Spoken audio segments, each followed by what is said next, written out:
ada satu laga playoff yang bakal dimainkan Iya. untuk menentukan siapa yang naik atau siapa yang turun. Siapa yang turun? Playoffnya antara si Spezia sama Hellas Verona. Oh, Spezia Hellas Verona. Karena di Serie A itu menganut sistem head to head, Iya. yang diutamakan head to headnya dulu. Makanya benar, jadi benar. akan dilangsungkan playoff. Bentar, gue agak telat tadi nelen jokes daun muda anjing. Emang apa sih daun muda? Konotasinya negatif, bro. Award ini nih ada unsur-unsur, ya gimana ya, tadi lu bilang Italinya juga pengen dimasukin. Terus menurut gua nih agak sedikit bagi-bagi jatah loh menurut gua dari setiap musim ya. Ini kalau kita bahas yang musim ini dulu deh. Musim ini kayak Indonesia, kayak pemilu. Gak apa-apa, ini kan kabarnya itu duit dari keuntungan Optis kan, dia berangkat ke Itali. Gila, amin. Kok lu gak diajak sih? Amin, cuman cukup buat satu orang. Keuntungan Optis soalnya dari kocek sendiri nih mas.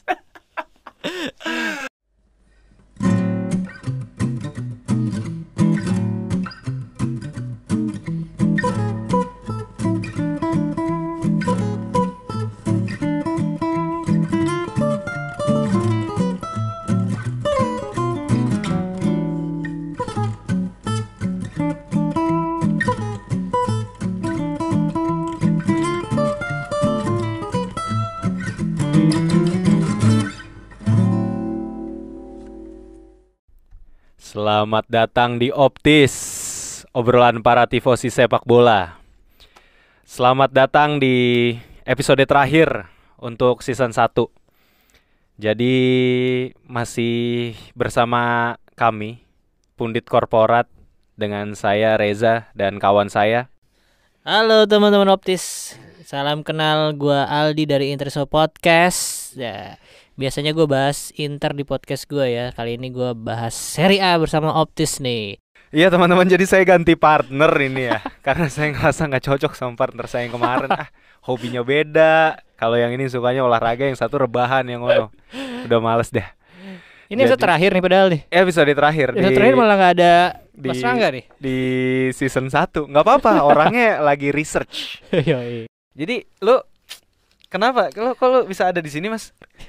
Ya jadi gini lah, sama podcaster sepak bola khususnya untuk sepak bola Italia ya. Jadi gue sangat tertarik untuk bisa ngobrol bareng sama kalian ya. Tadinya pengennya sama Bang Rangga juga nih, cuman ternyata dia lagi nggak ada ya. Lagi kemana sih dia? Dia lagi research Optis katanya. Pokoknya gue pengen musim depan nih bahasannya lebih mendalam nih, Ja. Oke, dia lagi terbang ke Italia mas. Wih keren.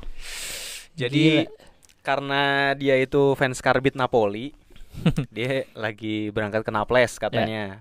Terus tadi tiba-tiba kita ditelepon, ya kan, katanya lagi di Roma, biskuit Roma tuh. Bukan Pak Haji. Pak Haji Roma. Ya, jadi insya Allah nanti di season 2 tunggu aja. Itu harusnya Optis akan ada beberapa episode yang spesial lah, yang gue yakin teman-teman semua bisa dengerin. Yang episodenya juga harusnya evergreen ya, jadi nggak yang tentang update sepak bola. Lu mau dengerin kapan aja tuh bebas. Amin, mantap. Yo. Jadi Mas Aldi, terima kasih sudah menggantikan kawan saya. Ya ini baratnya kalau misalnya kalau band-band ada additional player ya. Nah ini gue additional player yang selalu siap apapun kalau misalnya ada yang lagi absen nih gue bisa gantiin. Nah bener nih. Ini terima kasih sebelumnya Mas Aldi sudah mengisi ya. Jadi di episode terakhir season 1 ini gue tuh pengen bahas kita tuh pengen bahas rangkuman rekapan Serie A nih ya kan. Oke. Jadi Serie A so far kita mulai dulu lah ya. Mungkin ini jadi buat teman-teman yang mungkin baru denger atau playnya langsung dari episode paling atas nih, kita bakal rangkumin buat kalian gitu Serie A 2022-2023. Oke, Mas Aldi. Jadi gue pengen mulai dari timnya dulu nih ya. Tim yang juara ya kita semua udah tahu lah ya. Udah jelas ya. Dari pekan ketiga kan ya? Dari pekan ketiga udah diumumkan di majalah dinding sekolah-sekolah. Aduh apa sih gue? Ya itu udah diumumkan, udah keluar juaranya Napoli. Selamat untuk Napoli. Ini piala yang ketiga kan? ketiga di Scudetto pekan ketiga ya. Di pekan ketiga settingan banget tuh. Harusnya pekan 32 dia udah bisa menang kan. Cuman diseri-seriin kalau nggak salah ya. Iya. Sama si Bulano dia itu ya. Dia itu. Bulaye dia. Nah, terus juaranya itu lalu ada 4 tim yang lolos ke kompetisi Eropa, tepatnya Liga Champions. Ada siapa aja, Mas? Yang pertama udah jelas Napoli, terus kedua Lazio, ketiga Inter, dan terakhir itu Milan ya. Nah ini notesnya kalau misalnya Juventus poinnya nggak dibalikin. Iya. Kalau dibalikin beda lagi tuh. Iya. Nah ini drama plus Valenza ini semoga sudah selesai sampai sini. Kalaupun ada tim-tim lain yang terbukti bersalah ya musim depan aja lah ya pengadilannya lah ya, nggak usah ngeganggu hasil akhir dari Serie A musim 2022-2023 ini gitu kan. Terus ada 2 tim yang masuk ke Europa League. Ada Atalanta dan AS Roma. AS Roma ya akhirnya ya. Dan kemungkinan kalau misalnya besok si Fiorentina juara, dia kan akan nambah satu lagi kan sebagai jalur beasiswa ya. Jalur beasiswa Fiorentina kalau misalnya menang West Ham besok, dia jadi 3 kalau nggak salah dari Serie A. Oh iya bener ya.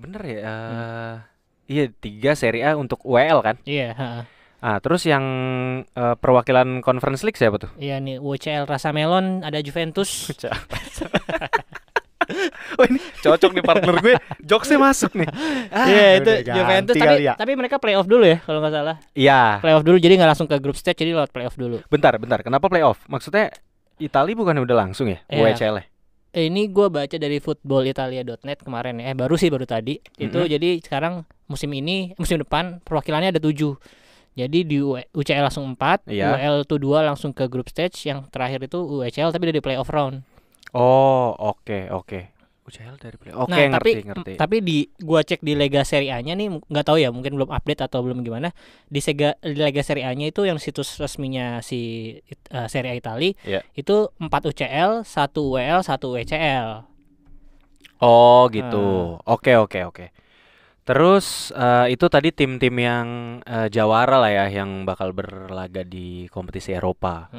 Kalau untuk tim-tim yang harus turun kasta, itu ada siapa aja tuh Mas? Ada Cremonese sama Sampdoria. Nah yang 2 terakhir nih ada Hellas Verona sama Spezia. Karena kemarin tuh dia tuh dua-duanya kalah ya. Spezia itu di comeback AS Roma 2-1. Hellas Verona tuh kalah 3-1. Oke. Poinnya sama-sama 3-1. Secara head to head mereka sama-sama menang 2-1. Walaupun secara goal difference ini Spezia lebih baik. Spezia itu goal difference-nya -3-1. Oke. Hellas Verona tuh -28. Harusnya Verona yang lebih baik ya kalau gitu ya. Makin kecil minusnya makin baik. Nah, ini tapi karena di Serie A itu menganut sistem head to head, yang diutamakan head to head-nya dulu. Makanya benar, akan dilangsungkan playoff. Oh. Jadi nggak langsung nih. Gue juga baru tahu tadi. Baca lagi di footballitalia.net. Jadi buat lo yang bilang Mas Aldi pundit tongkrongan doang ya, gue pukul muka lu ya. Ini oke. Ini bagus nih. Ini statistiknya tuh bermain di sini nih. Aduh, happy banget gue.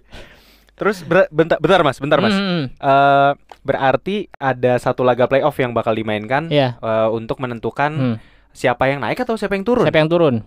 Playoffnya antara si Spezia sama Hellas Verona. Oh, Spezia Hellas Verona. Oh, karena head to headnya itu sama tadi. Head to head sama, poin sama.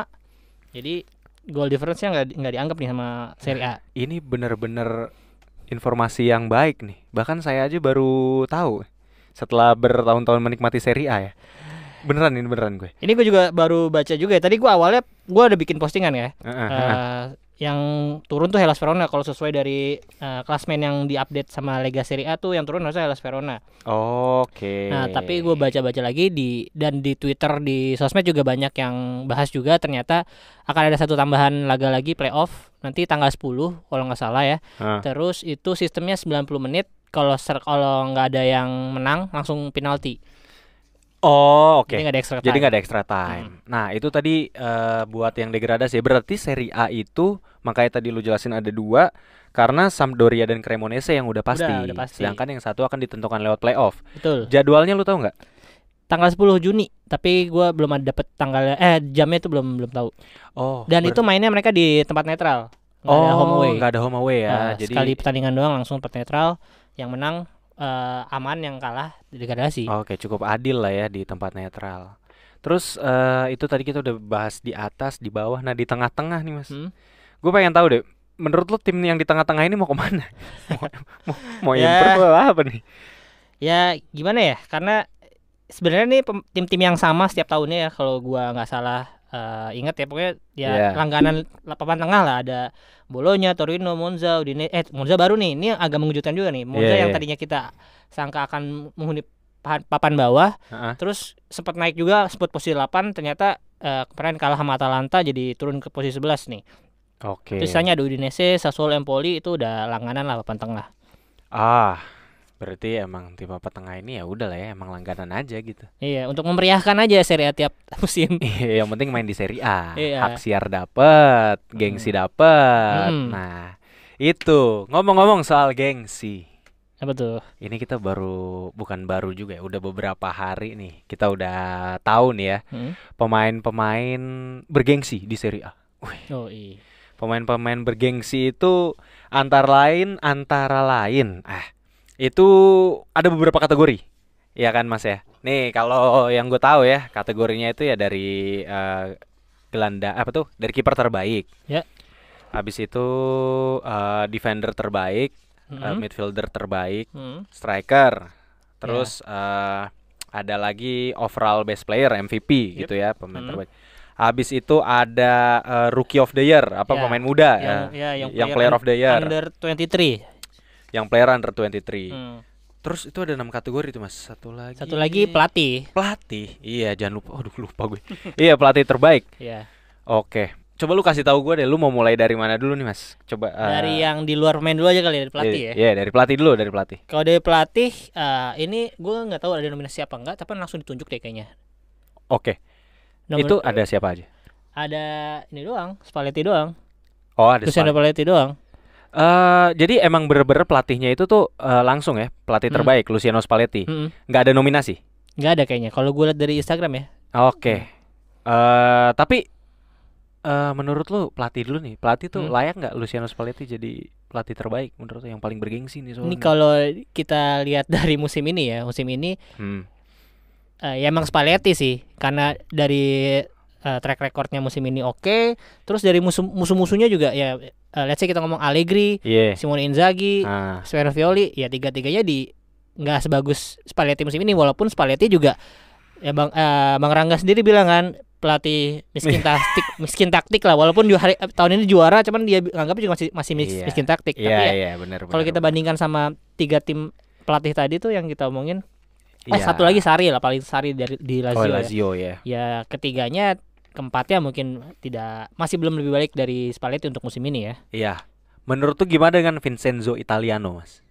Oke, menarik nih. Ini kan dari Fiorentina ya. Iya. Fiorentina musim ini kalau kita lihat dari posisi 8, cuman bisa nembus ke Coppa sama ke final UCL Rasa Melon. Ya. Nah, kalau menurut gue ini salah satu yang akan bisa jadi rising star lah. Kalau mungkin pelatih kan yang baru-baru kayak ada De Zerbi, terus siapa lagi tuh dari Italia banyak kayak ini. Salah satunya si Italia ini mungkin kedepannya bakal ya akan naik juga namanya. Waktu itu kalau nggak salah ya, ini Inter juga waktu ada ombang-ambing gosip Inzaghi mau digantiin, ya salah satu kandidatnya si Italiano juga. Dan gua sih lumayan suka ya sama permainannya ya. Kalau yang paling gue inget, yang paling recent banget ya paling Coppa Italia, Inter lawan Fiorentina kemarin, dia tuh kurang lebih mainin pakai winger juga 4-2-3-1, terus betul. High pressnya juga lumayan oke, cuman kualitas mainnya memang yang belum bisa untuk diajak main pressing 90 menit full sih. Belum level yang kompetitif di Eropa lah ya. Belum level UCL lah gitu katakanlah ya. Oke. Tapi berarti Vincenzo Italiano ini pelatih yang bakal diburu oleh banyak tim lah ya, mungkin ya, kalau memang bahkan di luar Italia. Iya, bahkan di luar Italia. Mungkin dari Spanyol atau dari Inggris bahkan ya. Inggris kan biasanya agak nafsu juga tuh untuk ngambil pelatih-pelatih terbaik gitu. Tapi buat gue sih Vincenzo Italiano sih Mas. Harusnya ya, walaupun memang gue ngerti juga Spalletti layak juga lah karena Napoli yang udah bermusim-musim itu jadi runner up, jadi peringkat 3, 4 gitu yang hampir juara terus, akhirnya dibawa buka puasa gelar lah sama Spalletti aja. Ya, menurut gua layak, tapi memang mungkin kalau secara teknis arguably lah ya. Mungkin Vincenzo Italiano bisa lebih baik gitu. Iya, bahkan ya kalau kita bilang Inzaghi atau Allegri juga sebenarnya nama-nama yang sebenarnya masih ada levelnya masih di atas Spalletti sih. Iya harusnya sih, ya, cuman kalau ya mereka kebetulan aja Inzaghi akhir ini nggak konsisten, apalagi Allegri gitu kan. Iya. Ya kalau dari hasil yang kita lihat musim ini, menurut gue sih ya udah cukup layak sih Spalletti dapat Coach of the Year. Iya, move on nih kita ya ke nominasi selanjutnya. Ada nominasi apa lagi tadi? Pelatih. Mungkin ini dulu deh, Mas. Apa? Daun muda dulu, Daun muda. Young Guns. Oke. Untuk daun muda nominasinya ada 3 ya. Ada Nicolo nih, Fagioli, terus Scalvini sama Tommaso Baldanzi. Bentar, gua agak telah tadi nelen jokes daun muda anjing. Emang apa sih daun muda? Konotasinya negatif, bro. Oke. Ada Nicolo Fagioli, terus ada Tommaso Baldanzi sama terakhir Giorgio Scalvini. Itu dari tim mana aja, Mas? Fagioli dari Juventus, Baldanzi dari Empoli, terus terakhir tadi Scalvini dari Atalanta. Dan pemenangnya adalah Nicolo Fagioli. Jadi menurut gua kalian ini langsung aja. Langsung dong. Menurut gua sih kalau Fagioli ini ya memang dari data nih, gue soal ngomong data nih karena gue baru ngeprint. Gokil. Ini baru pundit statistik. Dari data ya, dia main cukup banyak 1521 menit, terus mainan 26 kali, 3 gol 3 assist. Untuk pemain muda main di tim sekelas Juventus menit segitu ya. Dengan penampilan segini sih udah oke banget sih. Luar biasa. Emang dan gue lihat juga ketika lawan tim-tim Serie A ya, lawan Inter pun, lawan Milan itu yang tim-tim besar juga dia maksudnya adalah kontribusinya, nggak cuman sebagai pelengkap doang, cuman dia juga berkontribusi lumayan gitu. Iya.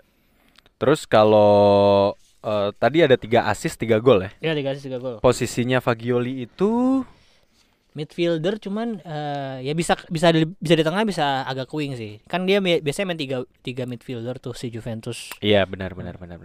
Terus tadi lawannya siapa aja tuh, Mas? Ada Tommaso Baldanzi sama Scalvini. Coba lu sebutin dulu kalau statistik ya Baldanzi. Kalau Baldanzi mainnya sama 26, 4 gol 0 assist. Lumayan. Menitnya lebih banyak sih, 1700. Cuman kan ini beda level lah. Ini Empoli sama Juventus. Empoli mungkin ya memang secara tim juga banyak main mudanya. Terus tekanannya juga pasti nggak seberat di Juventus. Betul. Dan dia juga nggak main sampai habis nih, karena dia main di U20 di Argentina. Oke. Jadi dia nggak sampai giornata terakhir ya. Iya. Dia dipanggil tuh si Baldanzi. Iya, tapi untuk presence-nya sih ini juga cukup berkontribusi karena dia juga attacking midfielder ya. Bukan striker yang benar-benar murni striker, tapi lebih ke attacking midfielder. Terus yang gue inget sih lawan Inter dia ngegolin 1-0 Inter kalah. Ya, lu sebagai fans Inter lu merasa jadi korban ya dari permainan apik Baldanzi lah ya musim ini ya. Terus satu lagi si Scalvini. Nah, lu cukup tahu banyak nggak soal Scalvini? Nah, kalau ini gua nggak terlalu ngikutin ya. Walaupun ini juga sering kait-kaitan sama Inter untuk pengganti Skriniar atau tim-tim lain juga banyak yang ngincer. Harganya 40 jutaan lah ya. Anjing, mahal banget. Iya, makanya untuk permainannya sih gue ngelihatnya dia sering main di kanan, cuman kayaknya dia lefty deh. Makanya gue juga agak bukan rancu ya, agak nggak yakin ya. Agak nggak yakin kalau dia mau gantiin posisi Skriniar di kanan tuh. Oke. Terus untuk ya mungkin mirip-mirip Bastoni sih, perawakannya tuh tinggi, gede, rambut keriting. Kalau dari statistik memang kalian namanya juga defender lah. Kalau dari gol juga nggak banyak, kalau nggak salah cuma 2 gol gitu, 2 assist 2 gol. Tapi menit bermainnya gue ngambil nih. Cuman karena gue menurut gue sih nggak inilah, dia out of race lah. Jadi menurut gue racingnya tinggal reset cuma si Fagioli sama Baldanzi sih. Ya. Dan karena Atalanta juga musim ini kebobolan 48 gol. Dia tuh as a defender ya suka nggak suka jadi dia yang di blame. Dan ya dia juga jawab lah maksudnya. Dia mainnya juga udah cukup ini sih, udah cukup reguler juga. Cuman kayak untuk kebobolan 48 gol sebagai tim 7 besar gitu harus dipertanyakan sih. Iya, agak kurang lah ya dibandingkan dengan pesaing-pesaing yang lain. Oke, jadi layak lah ya si Nicolo Fagioli. Kalau sendiri ada nggak kira-kira nama di luar 3 itu yang mungkin mau lu masukin ke daftar? Paling kan Raul Belanova yang gua kebayang sih. Ya. Maksudnya dia main di tim sekelas Inter walaupun dia sebagai pelapis gitu ya. Tapi presence-nya tuh berasa gitu. Ya arguably sih mungkin ada pemain-pemain muda lain di tim lain yang lebih rising, tapi top of mind gue sih Raul Belanova. Ditambah dia dari youth akademinya Milan gitu. Jadi gue lumayan ngikutin gitu. Lumayan tahu lah nih pemain gitu. Jadi itu sih kalau dari gue. Nah, kita move on ke nominasi berikutnya. Oke, apa dulu nih? Tadi kan udah pelatih Young Guns. Terus habis itu belakang lu kali dari belakang lu dari kiper. Dari posisi terbelakang nih. Posisi paling kesepian di sepak bola. Nah, ini nominasi sama ada 3 ya. Ada Ivan Provedel, Giorgio Di Michel, ya benar nggak sih namanya? Iya. Kiper Monza itu. Iya. Terakhir sama Skorupski. Nah, Skorupski. Dan yang menang ya udah jelas ini menurut gue juga Provedel. Undebatable sih kalau untuk musim ini. Ivan Provedel lah. Undisputed lah ya. Maksud gue dari mungkin secara kasat mata permainannya juga berasa banget. Nah, statistik dong, Bang. Statistik Bang. Ya. Aduh, kalau Lazio-nya sendiri ini Bang, mikir deketan, Bang. Kalau Lazio sendiri ini keunggulan cuma 30 ya. Terbaik kedua di liga. Yang pertama Napoli ya. 28 gol dan tapi di sini Alex Meret nggak masuk nominasi sama sekali. Iya. Karena jumlah save-nya juga nggak terlalu banyak. Terus ya secara Napoli nyerang mulu abisnya. Iya kan. Terus kalau dari Ivan Provedel sendiri clean sheet juga banyak. Dia 21 clean sheet. Jadi di atas 50% lah ininya per pertandingan. Dari 38 dia main terus. Oke. Tapi ini juga mungkin lu udah tahu ya. Sebenarnya kiper utama Lazio tuh bukan Ivan Provedel awalnya. Si Luis Maximiliano itu. Oke. Itu dibeli dari klub Spanyol, gue lupa. Oke. Nah, itu di pertandingan pertama dia main langsung starter tapi langsung kartu merah. Si siapa? Luis Maximiliano. Iya, tahu. Terus nah, ya blessing in disguise lah langsung Ivan Provedel. Kayak Donnarumma jatuhnya. Atau kayak si kiper Arsenal yang dibuang, Emi Martinez. Kasus-kasus kiper cadangan yang tiba-tiba mencuri peran lah ya. Ini kalau dari statistik dikit ya. Untuk clean sheet terbanyak di Serie A musim ini, Ivan Provedel 21 tadi gue udah bilang. Terus bawahnya ada Alex Meret dengan 16 kali clean sheet. Terus bawahnya ada Szczęsny dengan 15. Bawahnya Rui Patricio sama ini Milinkovic Savic yang Torino 11. Nah. Milinkovic Savic Torino. Iya, kiper. Dan untuk tadi ada 2 nama, Skorupski sama Di Gregorio. Di Gregorio ada sih 10 clean sheet. Kalau Skorupski mungkin nggak nyampe 7 nih, nggak nyampe 8 dah dia itunya. Cuman mungkin lebih banyak ke save-nya ya. Iya. Berarti komponennya ya save, clean sheet, terus mungkin kehadiran ya appearances Provedel lah. Terus menurut lu dari 3 nominasi itu emang 3-3-nya layak atau lu menurut lu ada kiper yang kayaknya ini harus masuk nih gitu. Menurut lu ada nggak? Kalau dari statistik ya gue lihat sih mungkin Szczęsny ya. Tapi Szczęsny juga musim ini udah benar-benar agak turun ya. Walaupun ya secara defendernya Juve juga nggak sesolid yang biasanya. Jadi ya kita nggak bisa ngeblame juga ke Szczęsny. Cuman ini dia masih dapat 15 clean sheet tuh masih oke sih harusnya. Masih masuk nominasi daripada Skorupski menurut gue sih. Walaupun Bolonya juga sekarang lagi naik kan gara-gara ada dia juga maksudnya. Sebagai dia banyak save juga.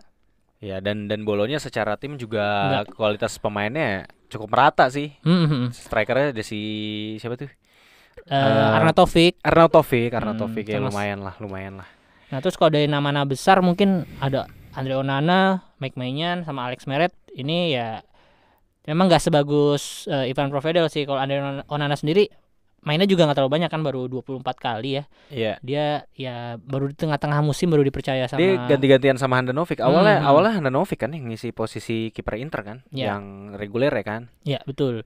Nah, kalau dari Onana sendiri dia save-nya lumayan ya, 62 dari 24 kali pertandingan. Jadi maksudnya kalau kita ini what if aja ya, kalau misalnya Onana main 38 kali pun kayaknya dia bisa jadi masuk nominasi.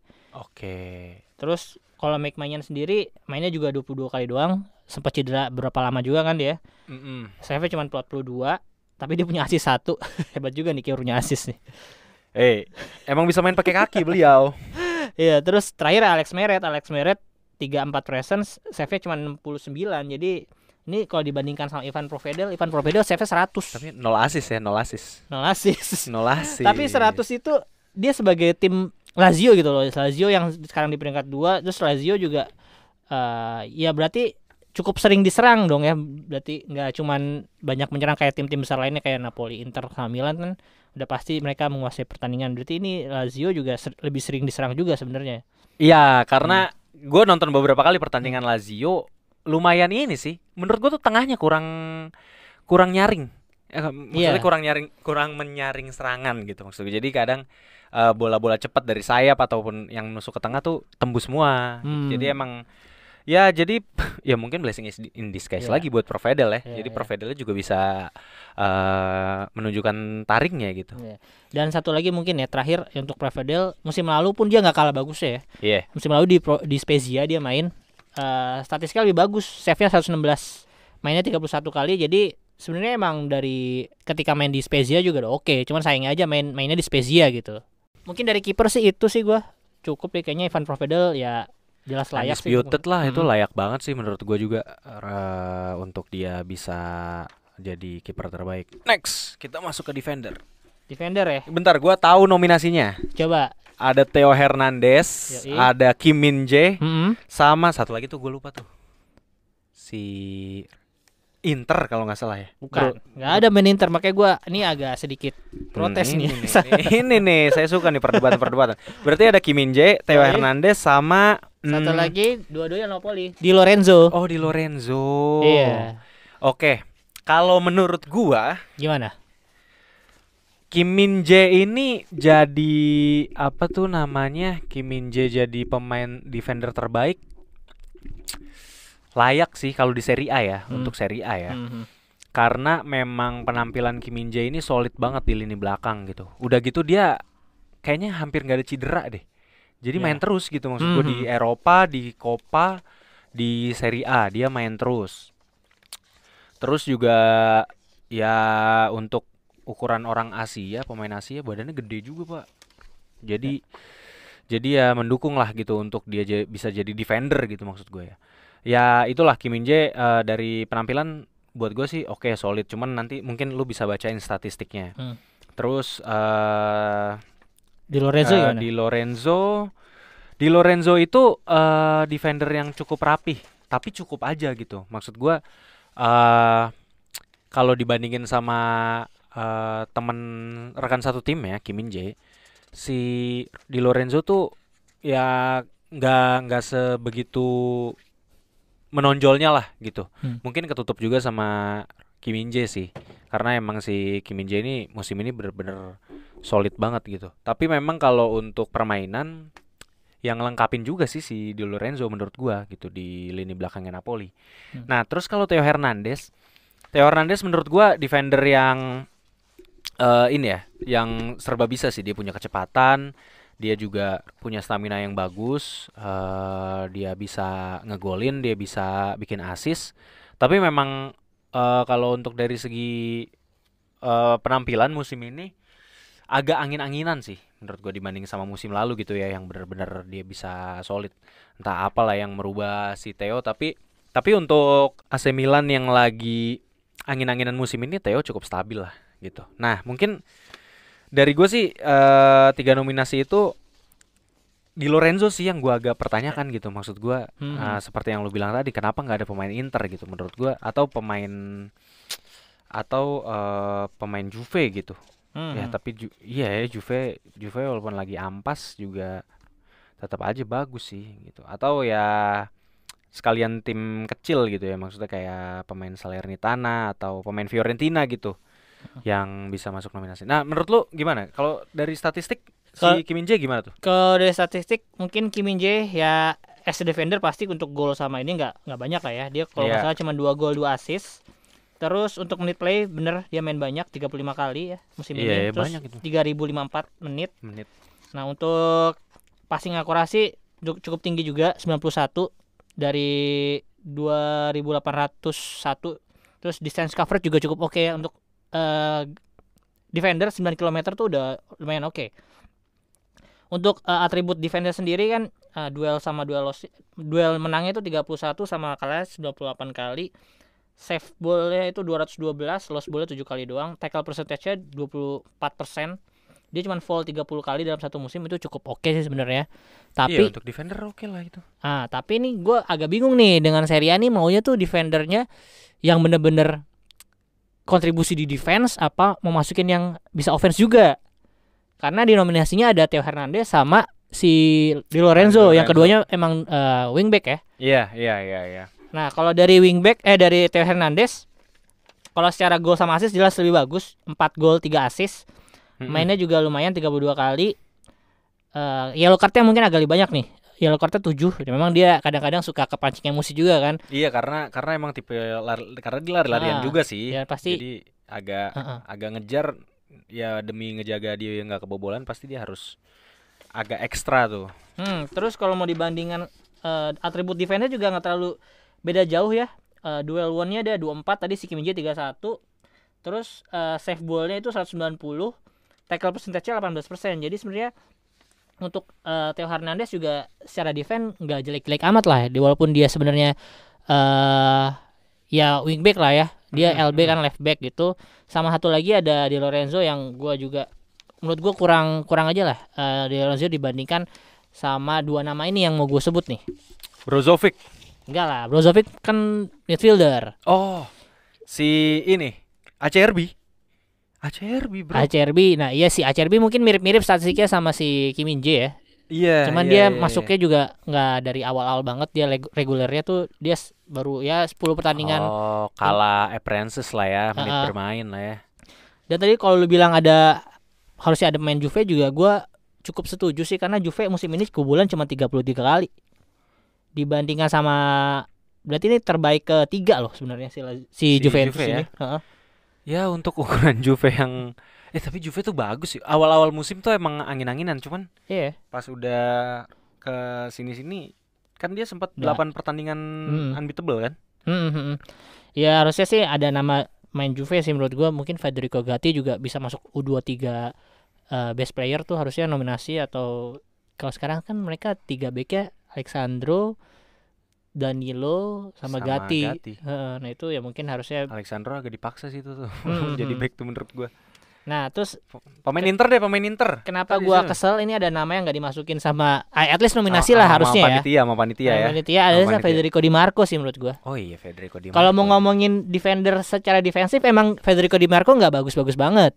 Cuman kenapa kalau dia masukin Theo Hernandez sama Di Lorenzo yang dua-dua juga bukan tipikal yang bertahan banget gitu ya, bukan atributnya bertahan gitu ya. Ya kenapa dia nggak masukin Di Marco juga? Karena Di Marco kalau secara statistik sama Theo tuh mirip-mirip, 4 gol 3 assist sama loh. Ini tolong panitia kalau misalnya mau bikin nominasi itu dijelaskan kriterianya tuh seperti apa. Karena ya walaupun nanti pasti kita bisa baca gitu ya peraturannya seperti apa, tapi memang gue ngerasa benar juga yang lu bilang bahwa ini agak bertolak belakang gitu dengan nominasi statistik dengan ininya ya pemenangnya gitu.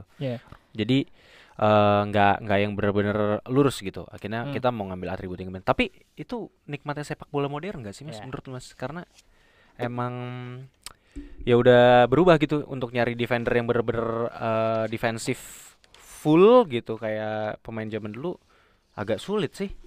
Iya kan ya? Karena udah dinamis banget gitu permainannya. Even back tengah bisa jadi pengatur serangan juga gitu di sebuah tim ya kan? Ya setuju. Dan ya sekarang emang zamannya udah kayak gimana ya? Jadi lu sebagai defender juga harus bisa nyerang sih harusnya ya sekarang menurut gue ya. Benar. Jadi kalau kita ngomongin lagi tadi Di Marco 4 gol 3 assist tuh jumlah atau ya statistik yang oke lah untuk seorang defender ya. Iya. Terus dia nggak tanpa kartu kuning sama sekali loh musim ini. Kartu merahnya ada nggak? Nggak ada.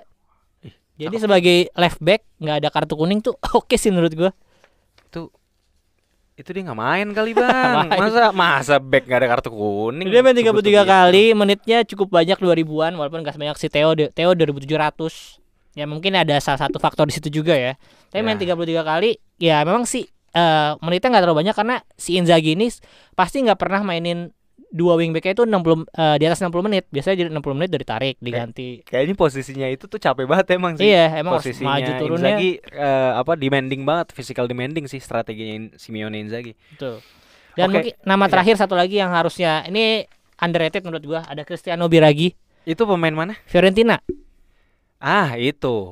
Itu berarti emang bener kan tadi feeling gua Fiorentina tuh harusnya ada masuk pemainnya. Nah, si Biraghi nih statistiknya 2 gol 4 assist. 2 gol 4 assist. Oke, itu untuk atribut ini ya, atribut angka lumayan. Presence-nya dia main 33 kali dan dia kaptennya Fiorentina juga, jadi cukup reguler dia mainnya. Terus secara ball win-nya juga 38 kali, save ball-nya 136 kali, tackle percentage-nya 28 kali dia 28% di atas Kim Min-jae ini sebenarnya. Cuman memang mungkin enggak terlalu banyak ya frekuensinya ya. Gak ada kartu kuning, gak ada kartu merah ya. Kartu kuning sekali juga. Sekali. Oke. Ini agak kontroversial ya, cuman ya it is what it is gitu. Serie A lebih memasukkan 3 nama tadi, ada Kim Min-jae, Hernandez sama Di Lorenzo. So ya, walaupun ini kontroversial, tapi lu setuju nggak Kim Min-jae yang keluar sebagai pemenangnya? Ya setuju nggak setuju sih, balik lagi kalau misalnya emang dicarinya bener-bener yang defender yang tugasnya menghalau gol dari gawang, ya Kim Min-jae yang musim ini terbaik sih. Ya. Cuman kalau misalnya kedepannya mungkin kriterianya lebih ke statistik juga, untuk offense-nya overall juga, gitu overall ya ada nama-nama yang harusnya bisa at least masuk nominasi sih. Kayak tadi ya Federico Di Marco, benar kan ya? Iya. Federico Di Marco sama Christian Biraghi. Yep. Nah, itu menarik sih pembahasan tadi defender. Oke, kita move on ke midfielder. Midfielder itu ada. Lu ingat gak coba? Midfielder itu harusnya ya ada Kvaratskhelia. Nggak ada dia. Oh, Kvarat masuknya nggak midfielder ya? Nggak. Ya sebenarnya midfielder sih, cuman di nominasi nggak ada. Jadi ini mungkin yang ini mungkin terakhir aja gue bahasnya deh. Untuk yang si midfielder ada Barella. Iya, gue malah tebak-tebakan. Oke. Barella, SMS. Barella, Sergej Milinkovic-Savic, sama satu lagi itu bukan main Milan, gue lupa deh. Satu lagi itu bentar. Gue juga agak lupa. Jadi harus kita recap. Harus kita bolak-balik dulu contekan kita. Iya, ini masih pakai kertas, gua masih old school banget.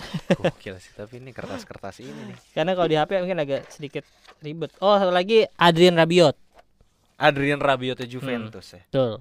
Sumpah gua nggak ngeh. Dari semua nominasi itu yang gua agak nggak ngeh tuh midfielder sih. Striker, defender, goalkeeper gua udah baca lumayan tahu gitu. Tapi kalau untuk midfielder ini gue gak nyangka juga sih si Adrien Rabiot masuk. Kalau menurut lu gimana? Kan yang menang Barella nih. Nicolo Barella ya. Nah, ini kedua kalinya dia menang Best Midfielder of the Year. Menurut lu layak atau ada nama lain yang harusnya bisa menang atau masuk nominasi gak? Kayaknya kalau buat musim ini Nicolo Barella itu cukup menonjol deh. Tapi itu dia, gue juga masih bingung dengan kriterianya nih yang dinilai itu apa. Karena kalau dari statistik sebenarnya kan gue beli nih. Maksud gue bisa ada yang lebih bagus. Menurut mungkin nama yang bisa gue masukin tuh kayak Hakan Calhanoglu sih. Calhanoglu entah kenapa di Inter lumayan vital ya posisinya ya untuk jadi pengatur serangan gitu, advance playmakernya. Tonali, buat gue Tonali musim ini tuh dari atribut nyerang dan bertahan itu tuh berasa banget sih di tengah. Iya. Ya tapi mungkin itu bias kali ya karena gue fans Milan. Ada siapa? Botak pemain Maroko. Amrabat. Amrabat juga menurut gue layak juga itu dia masuk nominasi gitu ya. Udah sih paling nama-nama itu sih yang gua pertimbangkan gitu di top of mind gua. Kalau dari Bolonya, dari Monza, so-so lah, nggak ada yang bener-bener nonjol gitu. Iya itu sih paling Mas. Berarti Kalau Barella menurut lu udah cukup pilihan yang tepat ya? Barella menurut gua kalau gua lihat overall kasat mata ya. Ini gua tanpa ngeliat statistik nih, gua ngeblank statistik karena statistiknya dipegang lu semua kan. Gimana? Barella oke dalam artian gini. Secara atribut nyerang dia itu bisa kontrol bola, dia bisa passing, dia punya visi yang bagus juga. Ditambah fisiknya dia juga oke. Mungkin itu yang ngebedain dia sama Hakan. Karena Hakan kan tipikal yang agak lemes nih, agak kaki teknikal banget gitu. Tapi kalau Barella tuh bisa fighting juga gitu. Jadi ketika kita kehilangan bola, timnya kehilangan bola, dia bisa jadi pemain pertama yang berusaha, midfielder pertama yang untuk ngerebut gitu. Jadi kalau misalnya dapat counter attack dia juga bisa turun gitu. Itu sih yang menurut gua bikin Barella jadi berbahaya lah gitu. Memang layak lah Barella itu bisa jadi pemenangnya gitu. Ditambah dia main juga di Liga Champions gitu. Posisinya hampir nggak tergantikan sih di Inter. Mungkin lu gimana sebagai fans Inter? Apakah lu setuju posisinya dia itu nggak tergantikan gitu di Inter, vital? Setuju sih. Kalau untuk Barella jelas dia pemain yang harus main tiap match musim ini ya, karena dia itu benar-benar motor serangan, motor defensif juga oke banget. Dia ngerebut bola bisa, duel-duel udara, bahkan duel-duel lawan di midfielder yang lebih gede, kan dia badan juga nggak terlalu gede ya. Fisiknya juga sebenarnya ya cenderung bukan yang bulky keker gitu juga kan, lawan-lawan kayak Anguissa kemarin itu juga agak kerepotan dia. Kalau dari statistiknya menurut gua Barella ini cukup oke sih, 6 gol 6 assist untuk sebagai pemain midfielder terbaik Serie A musim ini juga cukup layak. Tapi ini kayak gimana ya? Kalau lu lihat statistiknya si SMS, mungkin lu juga akan menganggap SMS lebih layak ya. Ini bukan gua sok-sokan karena gua fans Inter biar apalah kayak hot text gitu, menentang pemainnya untuk tidak dapat apa yang nggak sesuai sama inilah statistik ya. Lu menjunjung tinggi keadilan nih. Iya, bukannya gue mau kayak gitu juga, cuman karena gue baca statistik juga nih. SMS ini gol Barella tadi kan 6 gol 6 assist. Iya. Distance covered oke lah, 10 km untuk ke seorang midfielder oke. Ya. Terus main 33 kali, 6 kartu kuning. Dia cukup banyak membantu serangan juga, box to box lah, dia tipe-tipe yang dari bawah sering bawa ke depan langsung. Tapi SMS ini statistiknya 9 gol 8 assist. Lebih moncer. Ya, dan mainnya juga lebih banyak daripada Barella. Distance coverage-nya 12 km, beda 2 km daripada Barella. Apa yang membuat Barella yang mendapatkan pemenang, dia yang jadi pemenang ya? Iya. Apakah karena dia masuk final Liga Champions? Tapi harusnya kan ini bahas Serie A, harusnya yang diambil Serie A doang ya. Sih. Iya sih. Karena ini gua bener-bener make sense sih. Ini ya lagi-lagi kalau gua bilang ya, Barella ya mungkin secara vitalitas jadi ya. Secara vitalnya di Inter vital banget. Vitalitasnya di Inter vitalitas banget nih Barella ya kan. Tapi SMS menurut gua nggak kalah vital juga kan di Lazio. Kayaknya SMS tuh pemain veteran di Lazio sih, dan dia emang selalu konsisten tiap musim. Iya, main 36 kali 3028 menit. Ini kalau perbandingannya mungkin yang main 38 kali itu total menitnya 3420 ya. Total mainnya tuh segitu. Ini 3028. Jadi cuma miss 300 sekian menit doang. Iya, 300 sekian menit tuh cuma 4 pertandingan ya. 4 pertandingan. Dia di sini main nggak main cuma 2 pertandingan doang. Jadi menurut gua sih harusnya sih mungkin SMS lebih layak daripada Barella. Itu gua setelah gua mendengar statistiknya sih agak ini ya. Gua agak tercengang juga ya kenapa Barella yang menang. Dan gue jadi agak meragukan statement gue tadi. Tapi secara kasat mata Barella tuh lebih ini sih mas. Menurut gue lebih menonjol gitu. Mungkin nanti mungkin teman-teman pendengar bisa lihat heat mapnya atau apapun. Tapi gue sebagai orang yang nonton gitu ya, Barella sih lebih menonjol karena mungkin dia tadi itu sih, dia kecil, nggak yang bulky, fighting spiritnya oke banget. Mungkin mas ya. Ini sih secara presence-nya dia gitu loh. Mungkin dia lebih showmanship-nya tuh lebih ada gitu. Ya bisa jadi Bisa sih. jadi sih. Atau memang itu opini ya, balik lagi Liga ya. Italia pengen ada orang Italia juga maksudnya. Iya, mungkin. Kalau kita bandingin nih statistik dikit ya, statistik dikit lagi. Tadi kan udah bilang yang terakhir belum gua sebut mungkin Adrien Rabiot ya. Rabiot itu 8 gol 4 assist. Udah enggak usah mas. Itu pemain Juve enggak usah dibahas. Gol participationnya tuh sama-sama 12 ya. 12 kan tadi. Barella juga 6 gol 6 assist kan 12 kalau dijumlahin. Kalau si SMS 9 gol 8 assist 17, lebih banyak 5 nih. Lumayan jauh loh bedanya. Terus gol participationnya dari seluruh gol Lazio dia tuh 28%. Iya, Barella cuma 18%. Beda 10%. Terus Rabiot cuma 21%. Nah, jadi dari statistik aja ya, kalau kita ngomongin statistik ya SMS lah menurut gua. Oke, berarti juara midfielder Serie A versi optis adalah Sergej Milinkovic-Savic titik. Ini cuma gengsinya orang Italia doang berarti. Statistik yang berbicara, Bung. Dan gue yakin ketika gue nonton ulang pertandingan Lazio, dia ini bisa pasti bakalan lebih kelihatan gitu permainan vitalitasnya si Milinkovic-Savic tadi. Tapi kayaknya kalimatnya Bapak Aldi, musim depan dia bakal dipindah deh. Pindah ke Milan kayaknya. Ya, ada Milan, ada MU, ada Inter juga yang enak yang ngimpi ya. Gue penasaran Sergej Milinkovic-Savic kalau main di Inggris sih. Soalnya buat gue dia lengkap gitu. Maksudnya dia pemain sentral. Terus juga secara teknis oke, secara fisik juga ada. Mungkin speed yang gue nggak terlalu ngelihat Milinkovic-Savic ini speednya tinggi ya dibanding sama Barella tadi. Barella menurut gue punya speed yang lebih bagus. Ya tapi mungkin bisa di pairing sama Casemiro. Gue pengen lihat sih itu permainannya gimana gitu. Jadi terus Sergej Milinkovic-Savic ini juga tipikalnya yang ngatur serangan kan mas. Iya kan. Jadi playmaking banget juga gitu. Seru lah. Iya, cukup komplit lah maksudnya ya, bahkan bisa dibilang komplit sih dia. Oke. Berarti kita sudahi perdebatan ini tadi. Saya masih setuju sih Barella yang menang. Ini jujur ya. Tapi ya versi optis Milinkovic-Savic karena optis ini menjunjung tinggi ilmu pengetahuan. Jadi statistik yang berbicara. Ya kalau gue sendiri juga 55-45 lah. Maksudnya Barella 45, SMS 55 gitu kalau menurut gue ya. Oke. Ini adalah nominasi yang mungkin menurut sebagian orang sangat bergengsi. Karena ini yang paling kelihatan gitu ya. Orang nonton bola ngarepin apa sih? Gol gitu.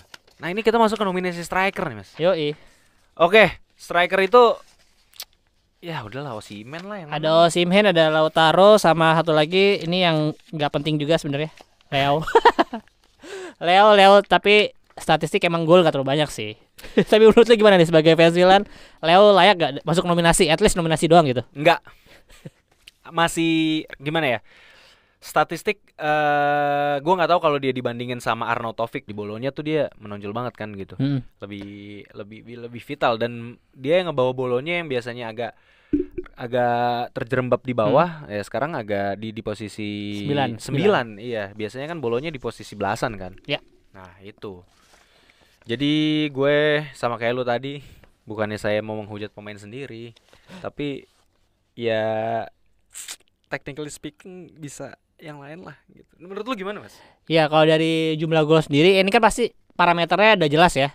Gol terbanyak lah ya. Gol sama assist. Ya gol terbanyak sih harus striker mah. Osimhen 26 gol, Lautaro 21 gol.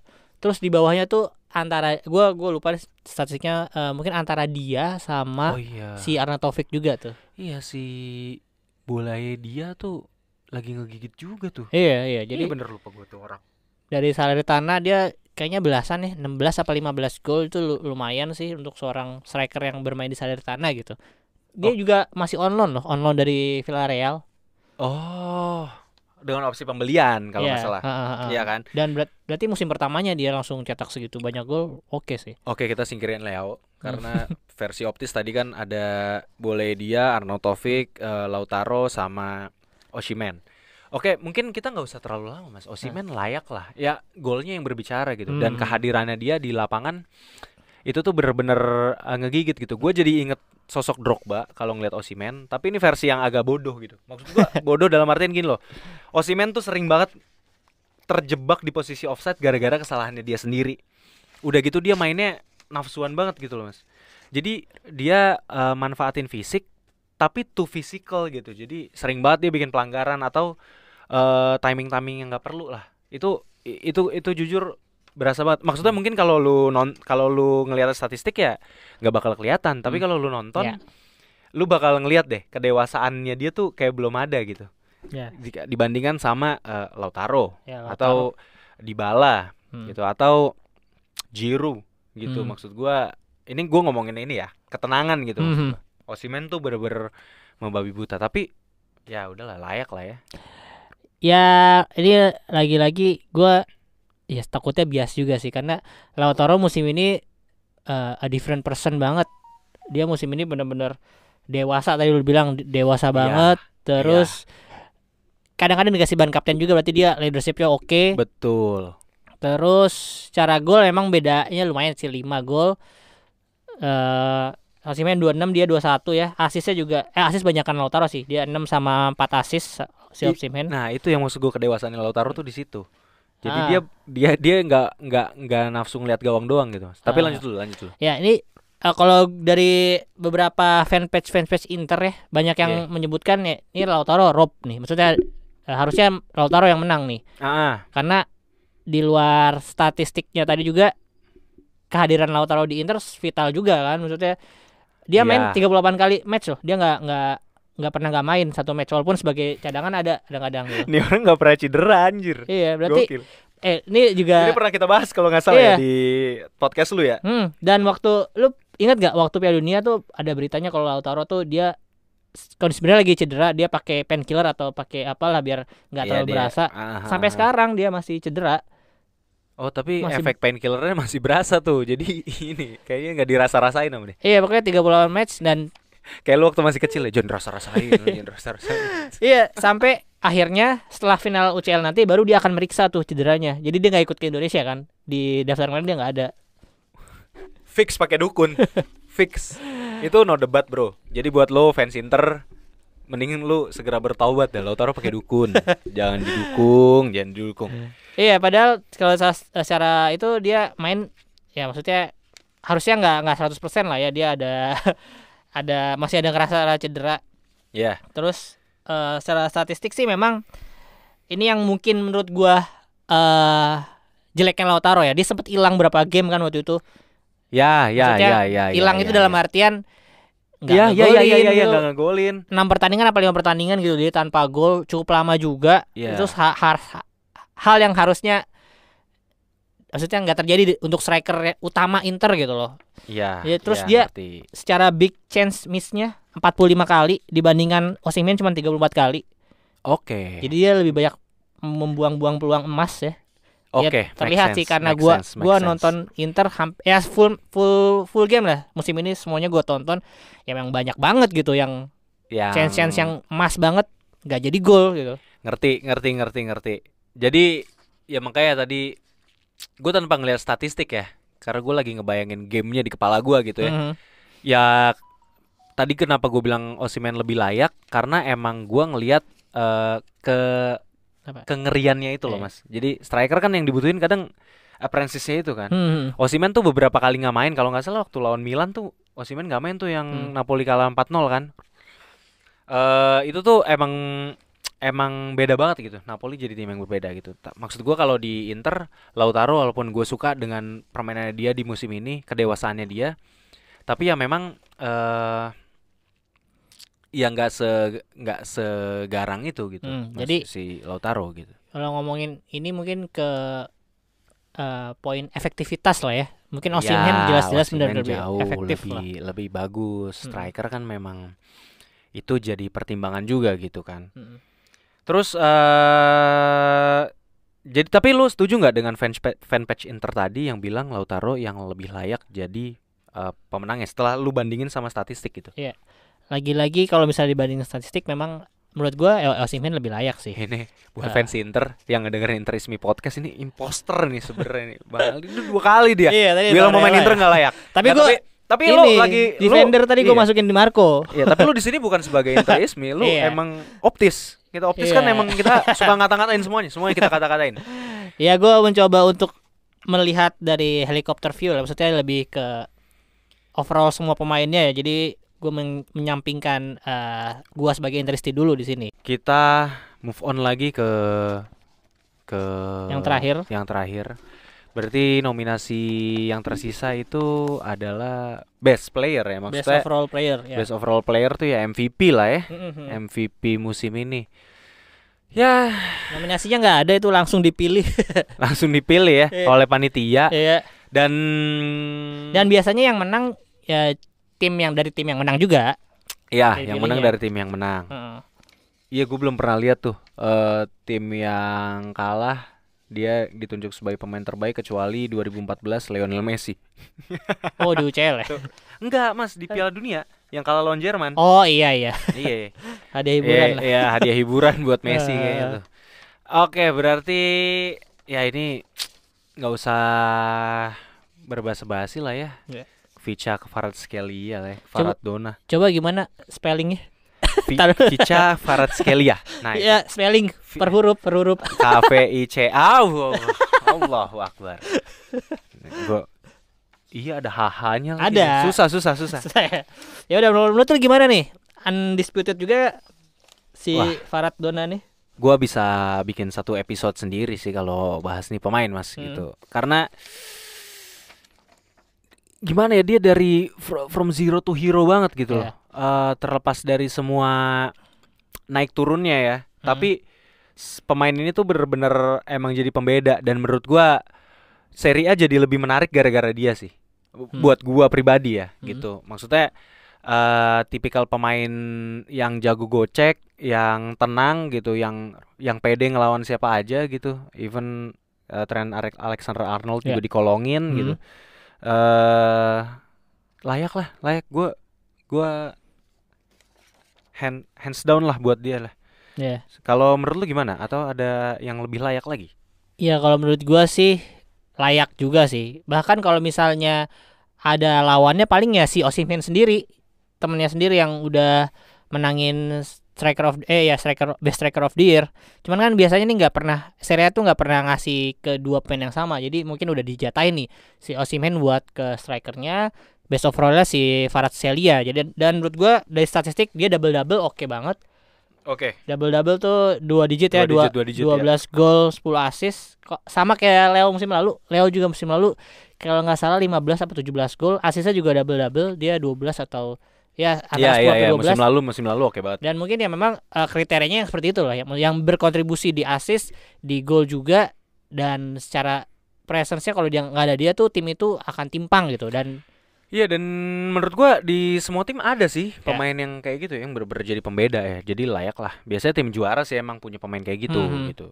Walaupun Manchester City gue bingung sih siapa sih kalau misalnya ngomongin City. Kalau menurut lo sendiri yang mendekati Kvaratskhelia musim ini ada nggak? Di luar statistik nih, di luar statistik ya. Ya ampun, ada telepon. Apa ini telepon dari Napoli? Oh, bisa nggak sih masukin ke sini suaranya? Bisa deh kayaknya. Coba deh. Kita belum infoin, nggak usah teriak, Mas. Gak apa-apa, ini kan kabarnya itu duit dari keuntungan optis kan dia bilang ke Itali. Gila, amin. Kok lu gak diajak sih? Amin, cuman cukup buat satu orang. Keuntungan optis soalnya dari kocek sendiri nih, Mas. Oke, balik lagi ya. Untuk tadi nama lain yang masuk nominasi apa pemain terbaik ya? Nah, menurut lu ada nggak tadi tuh dari Lazio atau dari tim lainnya lah? Nggak ada. Nggak ada ya? Buat gue nggak kepikiran, top of mind gue nggak ada. Kalau lu ada nggak? Ya menurut gue tadi juga yang seperti gue bilang Osimhen sama Lautaro mungkin. Tapi ya kalau dari kontribusinya di luar statistik ini juga Kvaratskhelia lebih jelas lebih jelas lebih berasa lah ya. Maksud gua presence dia tuh menghibur gitu loh Mas. Sih kayak ketika dia nggak ada tuh kayak kok hilang ya gitu. Kita nyariin. Tapi gitu. Dia sempet hilang drop, maksudnya nggak di top performance selalu kan? Sempet ada naik turunnya.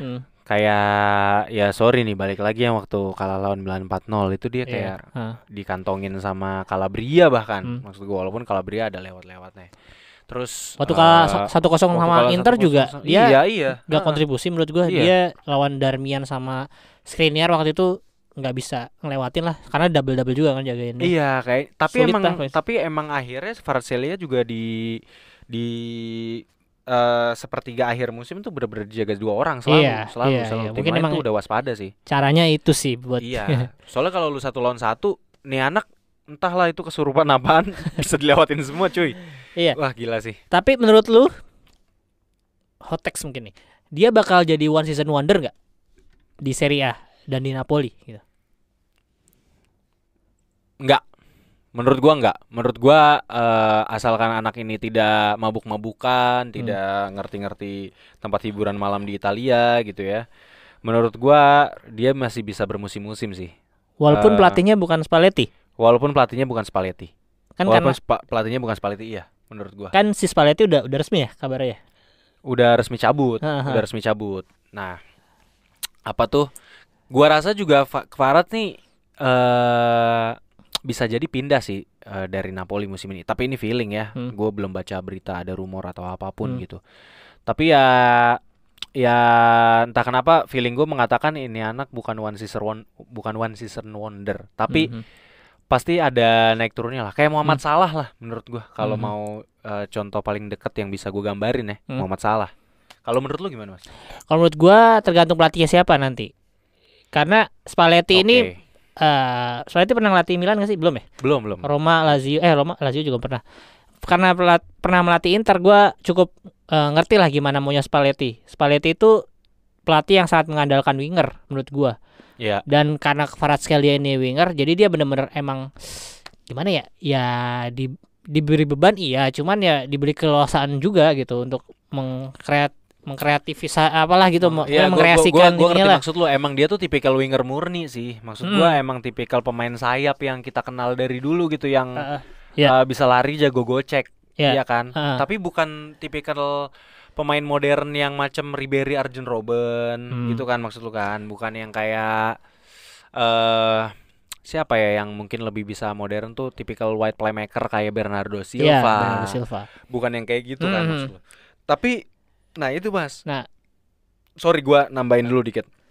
Kenapa menurut gua dia nggak bakal jadi one season wonder? Karena dia tuh masih bisa improve banget. Betul. Menurut gua. Terus kalau memang ada pelatih lain yang latih dia, gua rasa mungkin permainannya nggak se-eksplosif kayak musim ini. Tapi dia tetap bisa mainin karena karena gua lihat sih dia bisa ini ya.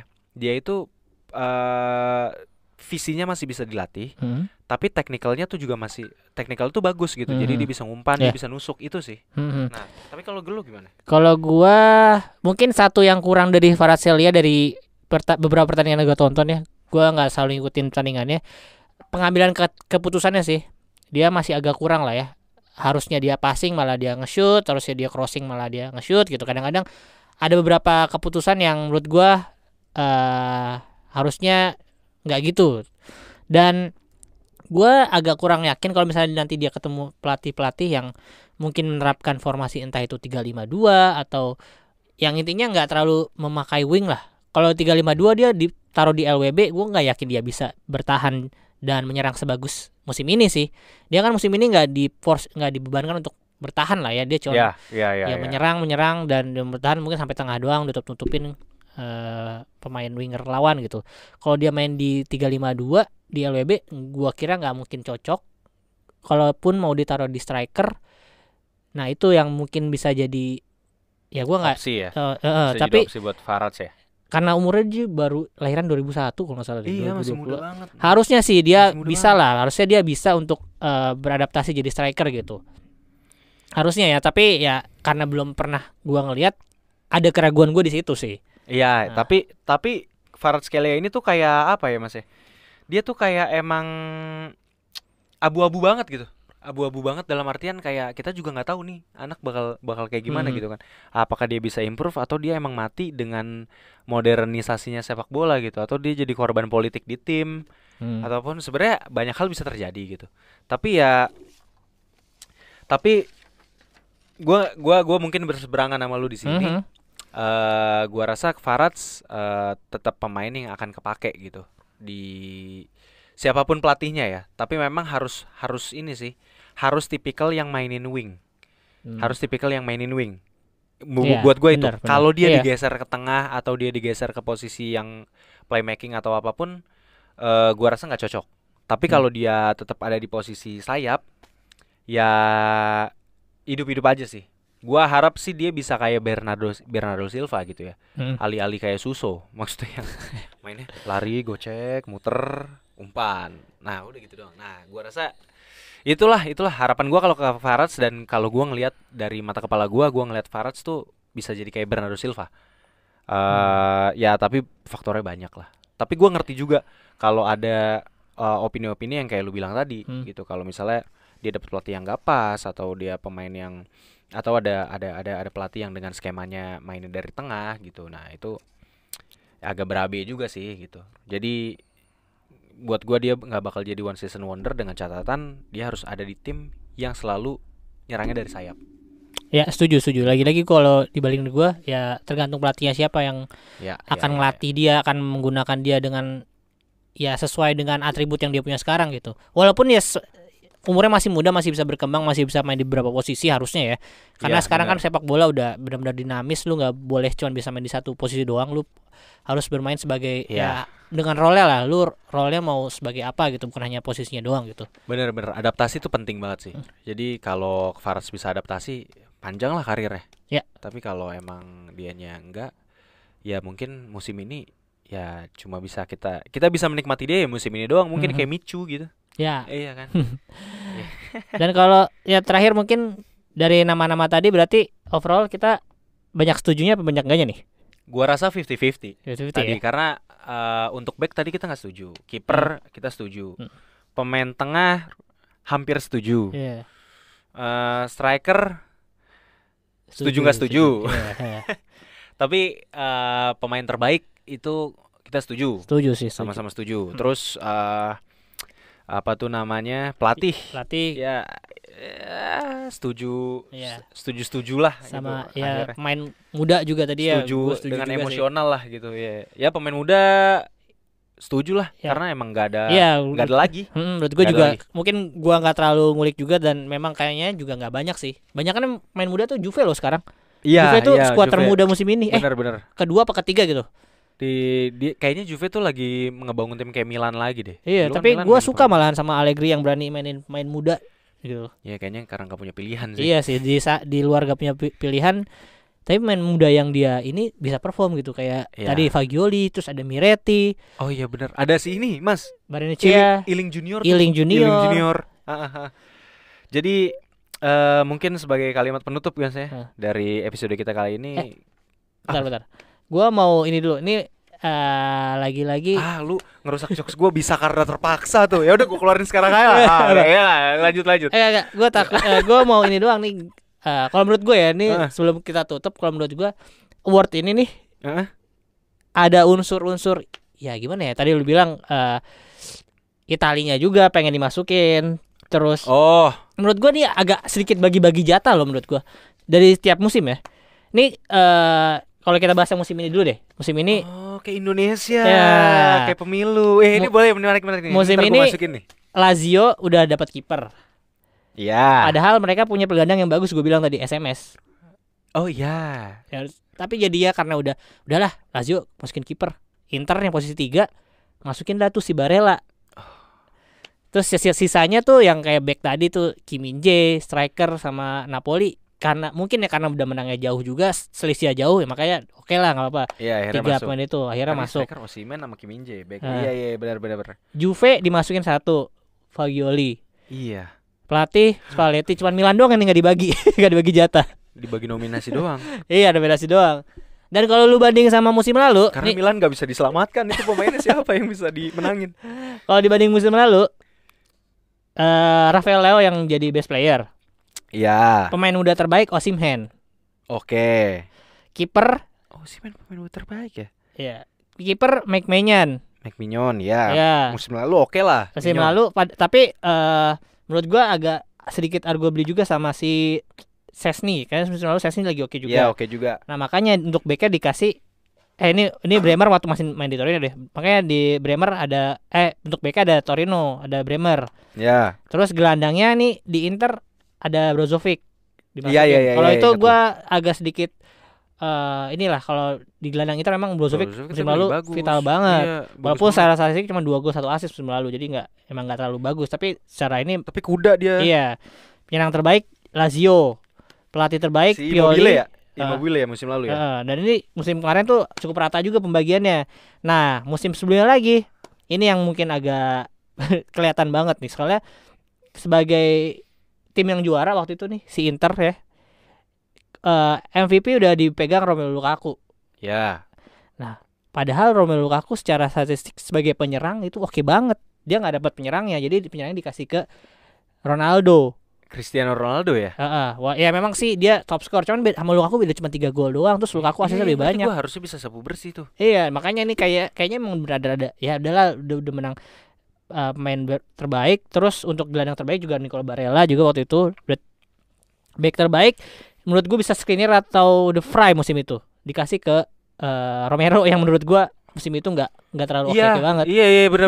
Kalau bandingin sama dua nama tadi, si Romero iya aneh ya.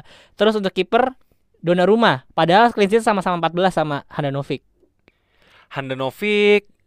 itu di situ layak lah harusnya. Layak harusnya, tapi nih lagi-lagi mungkin menurut gue ini bener-bener emang harus bagi-bagi lah, nggak mungkin lu semuanya selalu bersih gitu. Iya.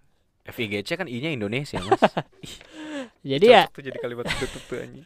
Menurut gue ya emang award ini ya nggak terlalu. Jadi sebelum lu ngambil kesimpulan, kita biarkan pendengar itu mengambil kesimpulan sendiri ya. Karena setelah kami telaah lagi berdasarkan statistik, ini tuh ada ala-ala bagi-bagi kursi ya. Iya, ya berarti pengen si Serie A pengen nih gue punya pemain bagus banyak loh.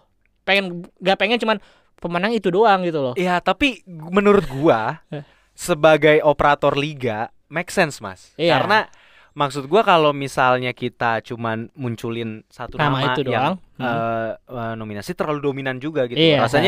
Rasanya kayak tim lain itu nggak punya pemain yang bagus juga gitu. Jadi